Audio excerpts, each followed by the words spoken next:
내가 항상 내 하나님께 감사하고 기도할 때에 늘 말함은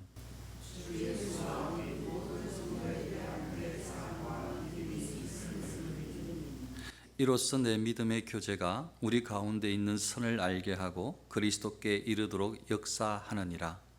형제여, 성도들의 마음이 너로 말미암아 평안함을 얻었으니 내가 너희의 사랑으로 많은 기쁨과 위로를 받았노라. 아멘. 어제 말씀 잠깐 소개를 하면, 사도 바울이 또 형제 디모데 함께 동역자인 사람들이 빌레몬의 이 섬김 선행의 소문을 듣고 너무 기쁘다라는 말씀을 드렸습니다.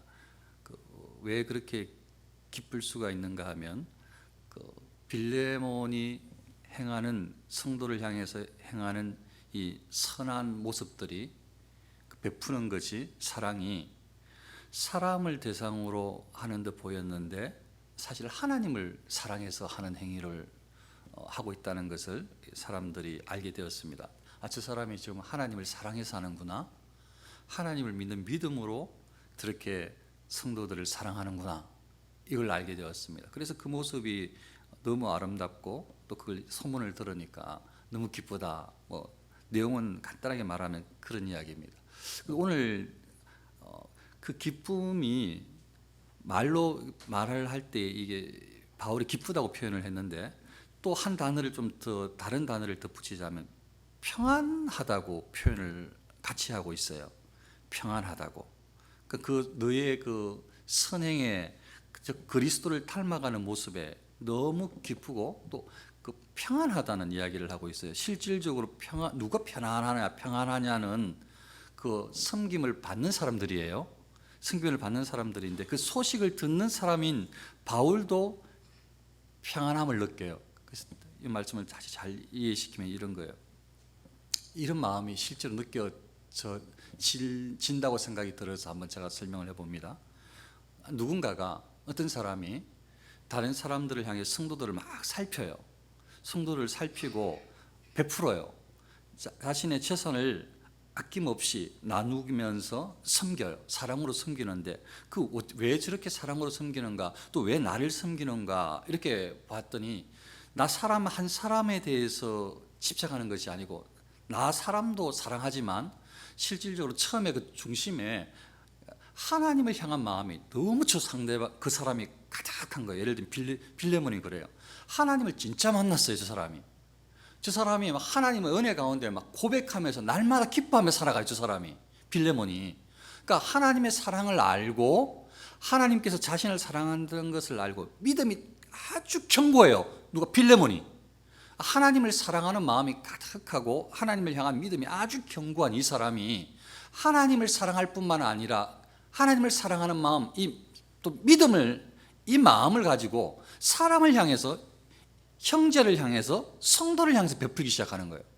그러니까 성도를 하나님을 사랑하는 마음으로 사랑하는 거예요. 주 예수님을 믿는 믿음으로, 믿음 안에서 성도를 사랑하기 시작하는 거예요. 베풀기 시작하는 거예요. 그 소문을 들으니까 바울이 너무 기쁜데, 어제 그 말씀을, 어제 이야기를, 그 단어를 사용하자면 기쁨이고, 그런데 성도들이, 베품을 받는, 성경을 받는 성도들이 마음속에 평안하다는 거예요. 평안하다는 거예요. 언제 선물이 부담스럽지 않죠? 선물이 조건적이지 않을 때 부담스럽지 않은 거예요. 베품을 받을 때 언제 부담스럽지 않죠? 아무 조건을 바라고 지금 섬기고 나에게 베푸는 것이 아니라 아무 조건 없이 그냥 순수 사랑하는 마음으로 섬기고 베풀고 있구나, 이게 느껴질 때 친구의 섬김이, 아니면 다른 사람의 섬김이, 이게 받는 게 기쁨인 거예요. 평안인 것이죠. 뭔가 조건이 들어있다고 생각하면 불편해요. 사람 사이에도 그렇거든요. 그러니까 하나님을 향해서 너무 친실함이 느껴지니까 받는 성도들이 은혜가 되는 거예요. 빌레몬의 모습을 통해서. 빌레몬이 하나님을 사랑하는 마음으로, 하나님을 믿는 믿음으로 지금 저렇게 행하고 있다는 것이 성도들에게 다 비춰지는 거예요. 보여지는 거예요. 성도들이, 섬김을 받는 성도들이 마음이 평안해요. 그 소식을 들은 이 바울조차도 평안한 거예요. 기쁜 거예요. 어제 그 이야기를 했죠. 앞으로의 이 섬김이, 우리 교회에서의 섬김과 이런 모습들이 오직 하나님을 사랑하는, 그리고 하나님을 믿는 믿음 안에서 성도들이 하나님을 사랑하는 사람으로 바뀌기를 바라는 섬김이면 좋겠다. 이게 어제 주제였어요. 성도들이 하나님을 사랑하는 마음으로, 그 간절함으로 우리가 섬기면 좋겠다. 이게 주제였단 말이에요, 어제 새벽에. 오늘은 어떻게 사람들에게 진짜 평안함을 전할 수 있을까? 다른 사람이 소문만 들었는데도 불구하고, 성도님들이 다른 사람을 섬기는 소문만 듣는데도 불구하고 우리가 평안할 때가 있어요. 언제나 하면 아무 조건 없이 저 사람하는 다른 사람을 주의 사랑으로, 정말 주의 사랑으로, 하나님을 사랑하는 마음으로 성도를 사랑해서 지금 저분이, 아니면 저 사람이, 저 청년이, 저 선생님이 지금 섬기고 있구나, 이게 느껴지면요, 나를 섬기는 것이 아닌데도 평안해요. 그러니까 실질적으로 하나님 앞에 올려드려지는 그 섬김이, 봉사가 하나님을 향해서 순수하면 하나님께서 기쁘게 받으시고 사람들한테 향할 거 아니에요. 그것이 다른 성도들을 향해서나 이웃을 향해서. 그러면은 그 받는 성도들도 똑같은 평안함을 느낀다고요. 그러니까 어떻게 보면 평안이 공통분모예요. 하나님을 향해서 온전함인데 사람을 향해서 나타나는데도 하나님도 기뻐하시고 사람들도 평안함을 느끼는 거죠. 성도들에게 평안함을 느낀다는 게 너무 중요한 것 같아요. 마음이 평안하다는 것이. 이게 우리가 진짜 누릴 평안함이다.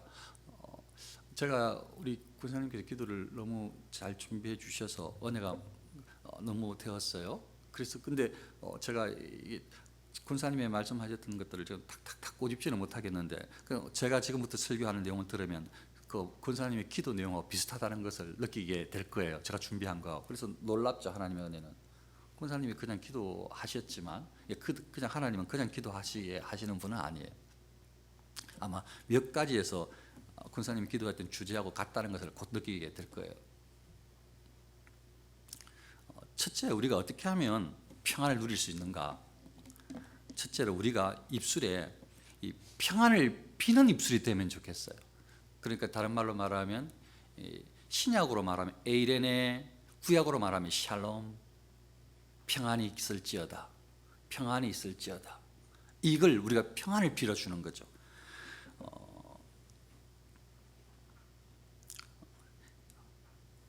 죄인인 여인이 예수님을 믿고 예수님의 발에 향유를 부었습니다. 죄인이에요. 본인이 죄인이라고 알고 다른 사람들이 손가락질을 해요. 근데 예수님은 지금 저 여인이 나 예수를 구주로 믿는다는 것을 아시고 믿음으로 지금 행하는 행인 줄을 아시고 예수님께서 뭐라고 말씀하셨냐 하면, 내 죄사함을 받았느니라, 내 믿음이 너를 구원하였으니 평안히 가라, 이렇게 말씀하셨어요. 죄사함을 받았느니라, 평안히 가라 말씀하셨어요. 그러니까 먼저 그리스도인이 평안을 빌어야 저는 효과가 있다고 믿는 사람이에요. 다른 사람도 말을 할 수 있지만 다른 믿지 않는 사람에게는 진정한 평안이 없어요. 진정한 평안은 하나님께서 주시는 평안, 예수님께서 주시는 평안인데, 이것은 그리스도인만이 누릴 수 있는 거예요. 성령이 주시는 평안은 세상 사람들이 누릴 수 있는 평안이 아니에요. 그러니까 세상 사람들이 샬롬 한다고 그게 샬롬이 아니죠. 그 따라 쓴다고 되는 게 아니에요. 오직 하나님 안에서 예수님을 믿는 믿음은 거듭난 사람이 사용할 수 있는, 누릴 수 있는, 말할 수 있는, 그게 평안을 빌 수 있는 거죠. 그러면 이 죄인은 지금 예수님을 만나서 구원을 받았어요. 구원 받으면서 예수님께서 너희는 걱정하지 마, 너 죄 사함 받았어 하면서 예수님께서 평안히 가라 말씀하셔서, 이제부터 이 여인의 삶은 평안의 삶, 나의 죄 문제 때문에 내가 괴로워하지 않는, 다른 사람의 손가락질하는 것에 염려하지 않는, 진짜 마음속에 자신의 평안을 이제 가졌을 거예요. 자신이 평안한 사람이 다른 사람들이 평안을 빌 수 있어요. 그래서 가정마다 집마다 가면서 제자들한테 어느 집에 들어가든지 먼저 말하되 이 집이 평안할지어다 하라. 만일 평안을 받을 사람이 거기에 있으면 너희의 평안이 그에게 머물 것이요, 그렇지 않으면 너희에게 돌아오리라. 이거는 제자들에게 하시는 말씀이에요. 실질적으로 평안을 누리고 있는, 가지고 있는 사람에게 하시는 말씀이에요. 세상에서 죄 가운데 하나님을 모르는 사람들에게 하신 말씀이 아니라 지금 이 말을 누구한테 하셨냐 하면 제자들에게 복음을 전하러 나가는 제자들에게 하시는 말씀이 너희들은 이제 사람들에게 집집마다 나가면서 평안할지어다라고 빌어라. 평안할지어다라고 축복해라. 그래서 만일 그 사람이 그 상대방이 평안을 받을 사람이 합한 사람이면 너희들이 빈 평안이 그 평안이 머문다. 혹 그렇지 않으면 그 사람들이 받을 자격이 안 되면 너희들에게 평안이 돌아간다. 그래서 제가 처음에 그랬죠. 샬롬 하면 좋겠다. 누가 다른 사람이 샬롬 하면 의미가 없는데 예수님을 믿는 저와 여러분들이 샬롬하면 효력이 있어요. 저와 여러분들이 샬롬의 이 하나님의 평안을 사람들에게 빌면은 집마다 다니면서 비시면은 세상 사람이든 누구를 향하든지 간에 평안할지어다 빌면은 그것이 받을 만한 사람이면 그 사람이 평안을 누릴 거예요. 우리가 비는 평안을 이 샬롬이라는 이 말을 통해서 그러면 하나님의 평안이 거기에 머물 거예요. 그러면은 얼마나 혹시 그런 거 해보셨어요? 샬롬하면서 인사해 보셨습니까? 처음에 제가 왔을 때는 샬롬하면서 인사를 해보자고 했는데 적어도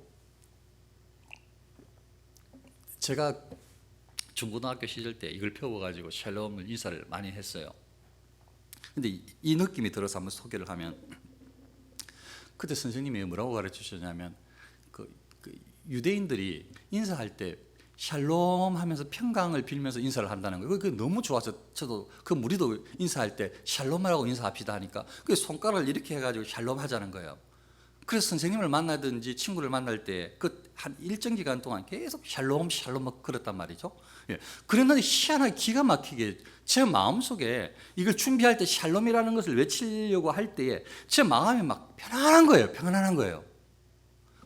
제 마음속에 평안이 찾아오는 거예요. 그리고 다른 사람이 샬롬 하실 때 나의 그 샬롬을 하자고 인사했던 저 친구든지 선배든지 누군가가 선생님이든지 받으면서 활짝 웃으면서 또 그저에 샬롬 하거든요. 그럼 막 저도 마음속에 막 기쁘고 저쪽에서도 기쁘고 이게 막 전달이 되는 것 같은 거예요. 저는 이런 느낌이 아닌가 싶어요. 집에 다니면서 어디에 가든지 그리스도인들이 샬롬이라고 빌으라고, 샬롬이라고 평강이라고 빌으라고. 그러면 그것이 효력 있게 하나님께 역사해 주신다는 말씀으로 느껴지는 거예요. 평안이 중요하죠. 평안을 누려야 돼요. 그런데 어디서 평안이 오느냐? 하나님께 주셔야 되는데 우리가 다른 사람들이 평안하기를 비는 것, 우리만 평안하는 게 아니고 나만 평안하게 누리면 좋겠다는 것이 아니고 다 사람들이 어려우니까 여러 가지 뭐 질병 때문이건 물질 때문이건 관계 때문이건 다 힘든 삶을 살고 있는 그렇게 살아가고 있으니 우리의 마음속에 성령의 은혜를 입은 사람이 먼저 샬롬 혹은 평안을 빌으면 이 가정에 평안이 있기를 원합니다. 이렇게 빌어주면 얼마나 좋겠는가. 우리 사이에도 평안을 빌면 좋겠다 이런 마음이 있고요. 또 우리가 어떤 평안을 기도해야 되는가 하면 평안을 너희에게 끼치노니 곧 나의 평안을 너희에게 주노라. 내가 너희에게 주는 것은 세상이 주는 것과 같지 아니하니라. 너희는 마음에 근심하지도 말고 두려워하지도 말라. 우리 예수님께 주님께서 끼치시는 평안을 날마다 우리에게 주십시오. 이렇게 기도하면 좋겠어요. 예수님께서 주시는 평안은 세상이 주는 평안하고 너무 다르다는 거죠. 부모님이나 친구나 연인이 주는 이런 평안하고 다르다는 거예요. 사람이 줄 수 있는 평안이 아니라는 거예요. 예수님께서 주시는 평안을 받게 되면 마음의 근심이 사라진다는 거예요. 두려움이 사라진다는 거죠. 예수님께서 직접 하신 말씀이에요. 그래서 너희는 근심도 두려워도 하지 마라. 내가 너희에게 평안을 끼친다. 나의 평안을 너희에게 준다. 이렇게 말씀하셨죠. 그래서 우리가 기도할 때 주님의 평안을 주옵소서. 이렇게 기도하면 좋겠어요. 그러면 내일에 대한 염려, 자녀에 대한 염려, 세상에 대한 염려, 모든 염려, 근심이 사라질 줄로 믿습니다. 주님께, 예수님께 평안을 주옵소서. 이렇게. 그리고 이제 권사님 기도가 생각나실 거예요. 온 유대와 갈릴리와 사마리아 교회가 평안하여 든든히 서가고 주를 경외함과 성령의 위로로 진행하여 수가 더 많아지니라. 교회가 부흥을 원하는데 우리 교회도 부흥을 원해요. 부흥이 그냥 오는 것이 아니고 성령께서 이끌어 주셔서 부흥이 돼요. 전도가 우리가 하는 것이 아니고 하나님께서 하게 택한 사람을 불러주시거든요. 근데 오늘 이 말씀을 기초하면 그 사람이 누군가가 예수님을 만나 복음을 듣게 되어지고 그리고 인도함을 받아서 예수님을 구주로 믿는 이런 역사는 어디에서 일어나는가 하면 교회의 평안함에서 출발한다고 볼 수 있는 거예요. 교회에 평안할 때, 교회가 안정적일 때, 교회가 평안할 때 그 교회가 부흥되는 거죠. 온 유대와 갈릴리와 사마리아 교회가 평안하여, 왠지 모르지만 교회들이 다 평안한 거예요. 온 유대와 갈릴리 사마리아 모든 교회가 전부 다 평안한 거예요. 따뜻한 거예요. 생각을 하면 그냥 막 행복한 거예요. 교회만 생각하면, 성도들만 생각하면 그냥 평안하고 따뜻하고 그냥 기쁜 거예요. 잔잔하고 그냥 갈등과 불화와 막 화가 진노가 일어나는 것이 아니고 평안한 거예요. 그러니까 교회가 부흥되는 거예요. 그 과정을 하나님께 쓰시는 거죠. 교회가 평안하니까. 그러니까 우리가 뭘 기도해야 되느냐? 정말 우리 교회가 평안하면, 우리 교회가 평안해야 하나님께서 우리 교회를 평안하게 하셔서 부흥시켜 주실 줄로 믿습니다. 평안해야 돼요. 그 평안의 과정, 평안의 도구로 우리가 쓰임받을 수 있도록 기도해야 될 줄로 믿습니다. 또 하나는 아까 권사님 기도에 이런 부분이 있었어요. 말씀을 읽어드려보면 평안에 매는 줄로 성령이 하나 되게 하신 것을 힘써 지키라. 평안에 매는 줄로 성령이 하나 되게 하신 것을 힘써 지키라. 이 누가 우리를 하나 되게 만들 수 있냐 이거죠. 누가? 근데 죄인들을 어떻게 딱 그 행동을 같이 하게 할 수 있는가 하면, 지금 그렇단 말은 아니고 예전에 그 옛날에 이 족쇄를 치워놓은 거예요.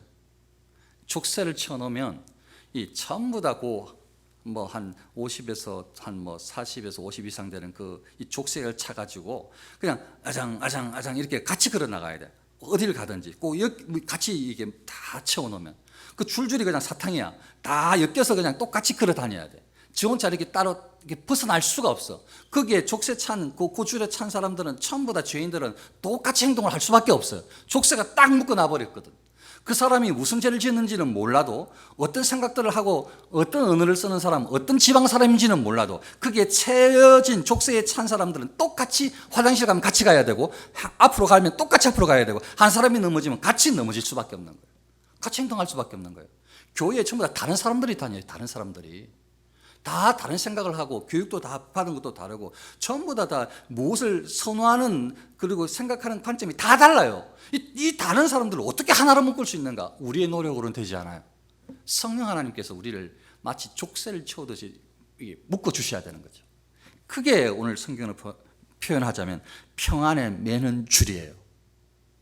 그러니까 우리 마음으로 하나 돼보자. 우리 한번 해보자. 자, 우리 으쌰으쌰 한번 해보자. 자, 우리 청팀, 100팀 이렇게 해가지고 몰라 한번 줄다리기는 잘할지 모르겠지만 진짜 마음이 열려지지가 않은 거예요. 한 마음으로 이렇게 선을 향할 수가 없는 거죠. 사람의 노력으로는. 그런데 성령 하나님께서 우리 모두를 빡 묶어버리면, 성령 하나님께서 우리를 묶어주시면, 성령 하나님께서 우리 생각을 확 사로잡아 주시면, 성령 하나님께서 우리를 다 메어주시면은 우리의 생각들이 전부 다 이렇게 하나님께서 원하시는 생각들로, 하나님께서 말씀하시는 바른 관점에 전부 다 이렇게 순복하게 돼요. 순순히 복종하게 된다고요.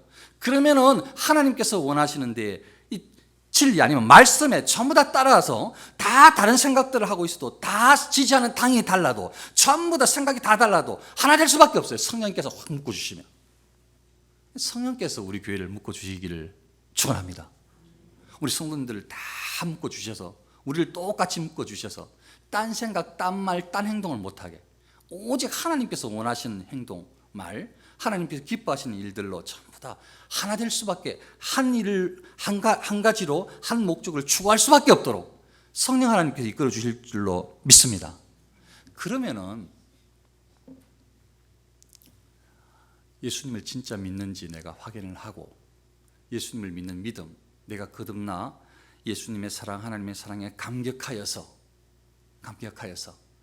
날마다 우리 안에 성령께서 주장해 주시도록 우리 모든 근심 염려 다 사라지고 미래에 대한 염려가 다 사라지게 성령 하나님께 주장해 주시면은 내일에 대한 염려가 다 사라지고 마음의 평강이 찾아오고 평안이 찾아오고, 그러면서 이 평안을 하나님께 순종함으로, 하나님 말씀을 실천함으로, 하나님께 주신 사명을 감당함으로, 다른 사람을 섬기면서 사랑하면서 교회를 이루어가면서 교회 공동체가 아름답게 성령의 평안에 매는 줄로 하나됨으로 우리 교회가 평안해지면, 서로서로 샬롬 사랑을 나누면, 평강이 가득하면 이 교회가, 우리 교회가 하나님께서 원하시는 아름다운 교회가 되어져서 택함 받은 사람들이 이 교회에 하나님께서 인도함 받아서 부흥될 줄로 믿습니다.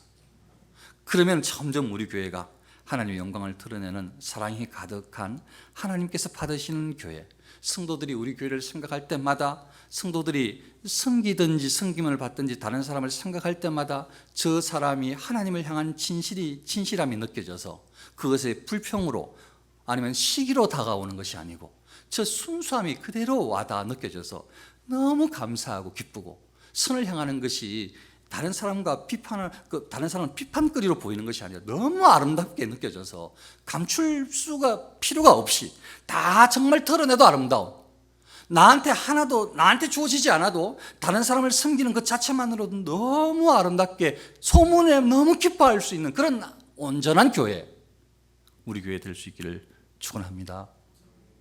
그러면은 우리 교회가 정말 하나님께서 기뻐하시는 아름다운 교회, 주 안에서 평강을 누리는 성도가 가득한 교회가 될 줄로 믿습니다. 오늘도 성령의 인도함을 기도하고 주님의 평안을 기도하면서 사랑을 실천할 수 있는 사람으로 저와 여러분들이 쓸 수 있도록 그렇게 기도하시고 나아가시기를 축원합니다. 기도하겠습니다.